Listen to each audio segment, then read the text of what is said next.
prejudice duluan gitu. I see. Mau bikin gini. Begitu ke set kok kayak nggak nyambung gitu.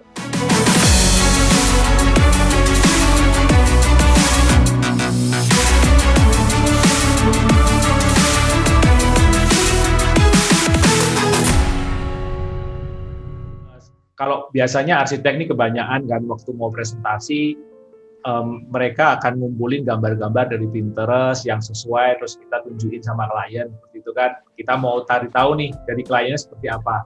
Nah, sedangkan Pak Japa sendiri mungkin approach-nya agak sedikit berbeda kalau saya lihat. Yang dikumpulkan adalah kontekstual sekitar dulu yang akan dipresentasikan kayak gitu kan.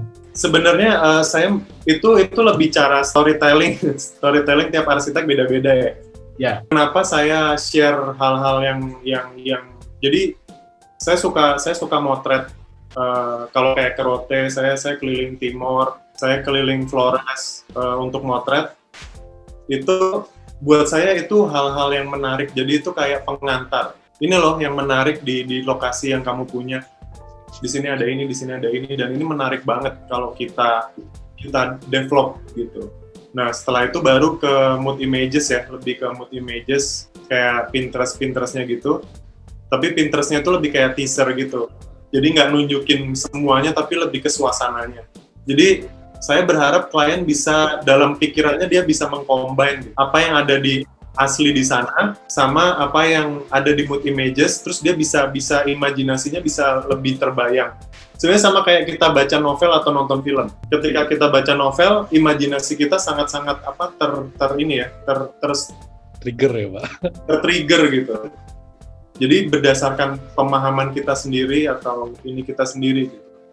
Makanya saya suka ada teaser di depan gitu. Itu yang unik salah satunya dari apa yang dilakukan sama Pak Japa dengan bironya waktu bikin materi apa ya, dibilang promosional bukan, dibilang porto bukan, half in between kalau aku baca, Pak. Semua teaser tentang project yang udah jadi, teaser tentang filosofi desain yang ada di YouTube. Itu approach yang cukup berbeda dari apa yang dilakukan kebanyakan studio desain yang lebih fokus ke IG ya biasanya ya kita ya. Iya. Yang ini banyak banget dikembangin di YouTube justru. Saya ada pertanyaan nih, kalau saya mau nyambungin sama, kan Pak Japa pernah punya project di Maldives kan, pernah ngerjain di sana kan? Iya. Itu di kantor sebelumnya ya? Ya, di kantor sebelumnya. Apakah waktu itu juga melakukan hal yang sama? Itu sampai research dulu, jadi kita jalan-jalan dulu ke Maldives gitu. Nah, ini research-nya nggak sedalam itu, jadi kita lebih ke site. Ya, saya ke Maldives sih, saya berangkat ke Maldives. Kita ke Maldives waktu itu, saya sama bos saya, itu kita ngunjungin 5 resort yang berbeda, yang dianggap benchmark-nya resort yang mau kita buat. Jadi kita lihat di sana ada apa, kualitas buildingnya kayak apa, spa-nya segede apa, yang gitu-gitu. Research-nya berhenti di situ, terus ya kita ke site sih. Kita ke site waktu itu sampai 3 kali. Dari sunrise, terus siang, sunset, terus masih ada yang ketinggalan, ngecek pohon-pohon.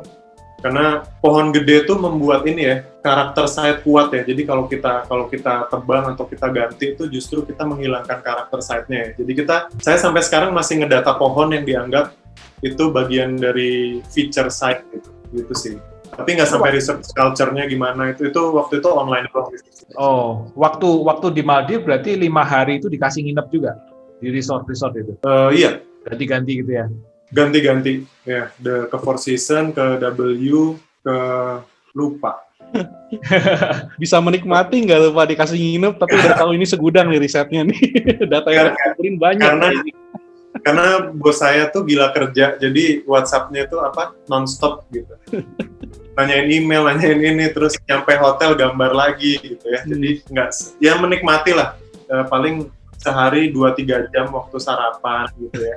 Ya, tapi memang untuk experience sebuah tempat memang kalau kita nggak nginep itu susah sih. Kalau kita benar, setuju. Lihat doang nggak bisa gitu. Iya, setuju banget. Karena sebenarnya itu juga yang kita lakukan di 3D sebenarnya kayak gitu. Jadi kita untuk bisa nge-feel gitu kan, kita bisa ngasih ambience yang bagus di sebuah rendering, itu salah satunya juga dengan kita sudah nginep di resort, kita tahu ambience-nya seperti apa, kita tahu atmosfernya seperti apa, baru kita bisa memberikan presentasi yang mirip seperti itu kayak gitu. Kalau enggak kan kita nggak ada bayangan nih di sini. Kayak gitu. Jadi buat yang para designers dan arsitek bisa dicatat tuh yang tadi Pak Japa bagi kita, kamu harus riset benchmark, jadi tahu fungsi sejenis di tempat yang berdekatan, seperti apa ambience-nya, harus bisa riset konteks, riset site berdasarkan time of day ya, berarti yang riset nggak bisa cuma 20 menit atau 1 jam di tempat itu, tapi harus tahu di pagi hari seperti apa, suasananya, siang seperti apa, malam seperti apa, dan yang terakhir riset tentang vegetasi yang jadi fitur site-nya, yang bikin tempatnya khas ya Pak ya. Iya, benar-benar. Kalau kata orang Bali ada tempat tuh ada jiwanya, ada taksunya gitu. Nah ini menarik nih, tempat ada jiwanya nih. Itu feel-nya gimana tuh jiwanya itu? Nah, nggak tahu sih, harusnya biasanya arsitek atau 3D artist pasti dapat sih harusnya ya. Kayaknya ya itu kan kenapa kita bergerak di bidang ini, karena kita punya kemampuan itu ya harusnya. Ya. Mau nggak mau sense art-nya terlatih berarti makin sensitif sih, ya nggak sih gitu? Iya. Coba lihat foto langsung at least lah tahu komposisinya ini agak ada salah dikit atau apa gitu. Ya. Kalau dari arsitek tuh biasanya nyampe ke lokasi tuh ada yang pasif banget. Jadi ini nggak tahu ya ini dialamin semua arsitek atau enggak. Cuman kalau saya datang ke site itu di kepala tuh muter. Itu sekarang coba saya hindari. Jadi sekarang begitu saya ke site, saya coba ngerasain aja gitu. Ngerasain dulu. Jadi at least saya kenal dulu gitu. Baru setelah itu baru saya mikir. Kadang-kadang tuh kayak udah prejudice duluan gitu. Mau bikin gini. Begitu ke site kok kayak nggak nyambung gitu. Kalau filosofisnya mungkin datang dengan gelas kosong ya Pak ya. Nyampe sana benar dulu. Ya, jadi sebenarnya biarin aja karena site itu ngasih masukan juga ke kita gitu. If you love this video and brought value to you, please share, like, subscribe to the channel and tag your friends and leave a comment. And my name is Ronaldo from 2G Studio, and I'll see you on the other video.